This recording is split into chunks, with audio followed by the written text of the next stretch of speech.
Hey there guys, welcome to Keeping It Real with Team Awesome Season 3 by yours truly, Lorenzo Dozier. And the last time you guys seen me was back in November of 2019 where I did a reflection video of my 2019 and gave you guys some advice on basically life. Life is basically whatever you make it, and how you perceive it is how your reality is.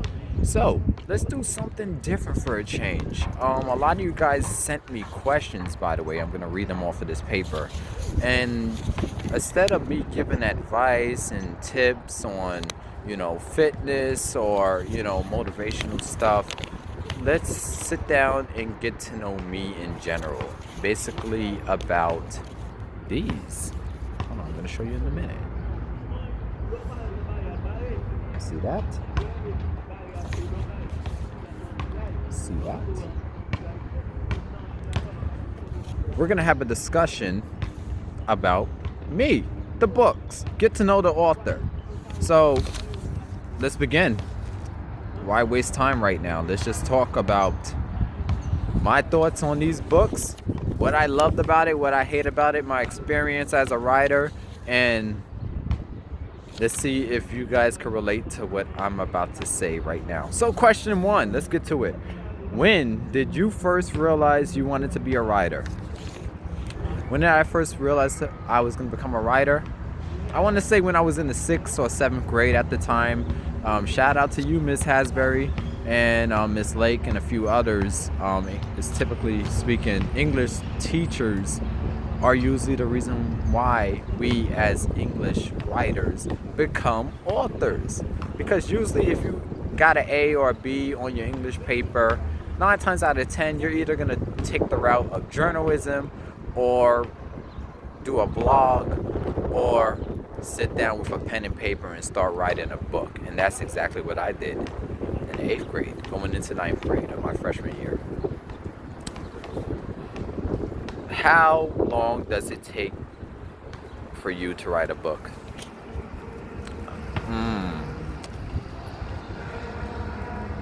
It depends on the author. It depends on the writer. It depends on your speed. Because honestly, there's some people that could write a book in a month. I'm talking about those NAMO people, in November. The national write a book in a month people. Or it could take a couple of years like me. It took like 10 years. 10 long years to write a book. And that was just one. But when I wrote the second one, it took like at least 5. How do you get your books published? How do you get your books published? Well, you could take 2 routes as an author. You could go the traditional route where you basically sit down with your publicist, agent, have your book shop around and get that contract, and hopefully your name gets out there to extended audience. Or you become like me, the indie author. Make a name for yourself. Be a self-publisher, where there is nothing wrong with that, because everybody's definition and level of success varies on what they achieve and what they hope and what they want to accomplish. So how do you get your books published? Do your research, always ask questions, always piggyback off of other readers, authors, writers, network, and see what's out there, because there's Amazon, KDP, there's Smash Books, there's digital to books, there's Lulu, there's Instagram, Spark. You got so many different options with the publishing world. When did you write your book and how old were you? Well, I think I answered that in the previous question before. I was like in the 8th grade, so I guess 13, 14. That was around the time I started writing my book, and I didn't get published until I was like 25, after going through endless amount of rejections. Rejections are not fun, but they should motivate you, because you want to make that happen. You want to say to the naysayer that your story is going to be put out there and it's going to be successful and everybody's going to support it. No, not everybody's going to support it. I'll get into that in a minute. But yeah, for real, write for you, write for our audience, and the right audience will find you. What do you like to do when you're not writing? I love to travel. I love to meet new people. I'm always meeting some type of celebrity or wrestler. I like to cook. I like to read. I love to exercise. I'm a very fitness person. I like to play basketball. I love to hang out with friends, family, loved ones. What was one of the most surprising things you learned when you wrote your book? One of the things I learned is grammar, because you're not supposed to really write how you talk. And during my younger years, especially with 31 Days to Live, I spoke as a teenager. So now that I'm an adult, I have to speak a little bit different. But you know, to be character accurate, the characters in my book are teenagers. So if they are speaking a certain way, don't be afraid to keep them that way. Not all the time the editor needs to have you forced to change the dialogue of your story, especially if they are set in a environment setting that fits that dialogue. So that's one thing I learned while creating my book. Never be afraid to stand up to your editors and keep certain things the way you want them to be. And I also loved studying psychology when I was writing these books, because I got into mental health. I learned about ADHD, schizophrenia, bipolar, anxiety, paranoia while writing these books, and also learning about the crazy thing that goes into the elements of a serial killer. Yes, I write psychological thrillers, so yeah, I'm a little loony in the head.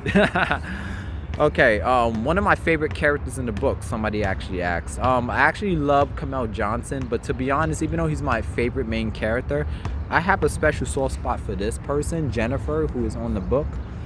Jennifer is actually a girl that is based off of somebody I know in real life named Henry Diaz from Samuel Gompers High School. And I took her personality and I extended on it. And I wanted her to become the next Hermione, the next Trish, the next Katniss from the Hunger Games. I wanted her to be these iconic female characters in the book that people have grown to love. And plus I wanted characters that look like you and me. You know, I'm all for diversity. So if there's anybody that's my favorite character, it's Jennifer. I do love Kamel Johnson. He reminds me a lot of myself, because there are things that when people who have read the book, they thought that, oh my God, this character reminds me so much of you, Lorenzo. And fun fact, I'm actually in the book. So yeah, there is a Lorenzo character in the book. He appears on chapter 21.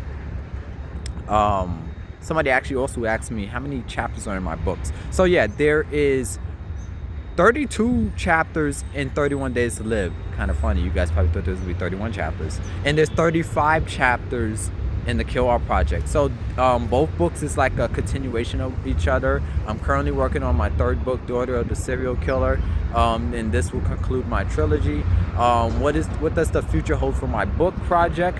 I want to do a spin-off. Somebody did say that there's a character named Trinity in my book that they thought that I can actually explore her life and touch on. I might consider it. Who knows? Maybe. I'll think about it, and I might name that book Trinity. What does the future hold for me with the writing and publishing world? I'm gonna see how long I'll do this. I mean, I love doing young adult books. Some people say, oh, why don't you do a children's book? I also do poetry outside of these stories. So why not come up with a poetry book? So, you know, the possibilities are endless. And to conclude on that note, I want to say to you guys who are watching this video, as young writers, authors, or still trying to do this, never give up on your dreams. Keep your vision alive. And if you see it in your head, tell yourself that you already completed the goal. And who cares what anybody else says? Because there's a lot of naysayers out here that didn't believe in me, and I had to go out there and make a name for myself. Yes, I made a lot of mistakes in the road, but I learned from my mistakes and I grew as an author. And you know, business is business. There are some things that you may have to do that you may not wanted to do in the beginning, but I'm doing now. So I am researching. I'm always doing my homework. I always try to stay humble as possible. And on that note, thank you for watching this edition of Keeping It Real. I will see you in the next video. Peace out.